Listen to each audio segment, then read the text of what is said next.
nous avons sur ce territoire dessiné par l'architecte Fujimoto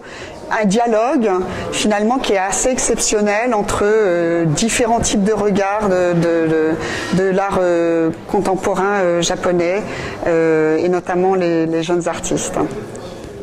Et effectivement, sur cette plateforme japonaise, il y a à la fois des galeries, des jeunes galeries implantées à Tokyo, mais aussi sur le territoire du Kansai, qui est une autre région très foisonnante, avec une grande variété d'artistes et un terreau très très riche de création, mais également des galeries qui ne sont pas spécifiquement des galeries japonaises,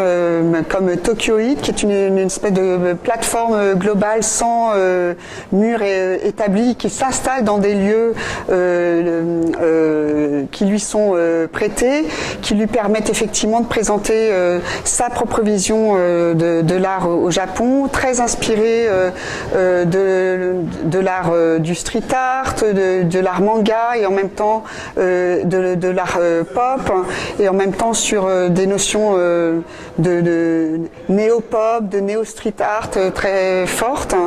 Et ensuite la galerie de Pierre-Yves Kerr aussi, que j'aime beaucoup parce qu'il s'agit d'une galerie française mais qui fait la promotion d'artistes exclusivement japonais et notamment des jeunes générations comme Ayaka Wato, dont vous voyez l'œuvre derrière moi, qui est d'une très jeune artiste d'une très grande sensibilité et effectivement qui est aujourd'hui très bien représentée sur la plateforme. En fait, j'ai effectué un choix qui reflète ce que moi je pense de la culture japonaise, à savoir un éclectisme extrêmement riche et où en somme il n'y a pas vraiment de différence entre le low art et le high art, comme on dit, mais vraiment plutôt une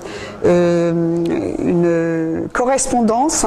entre différents niveaux de lecture, et j'ai souhaité que la plateforme reflète ça.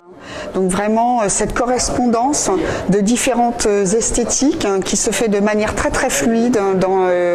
la culture japonaise, et cette plateforme reflète vraiment ces différents niveaux d'influence.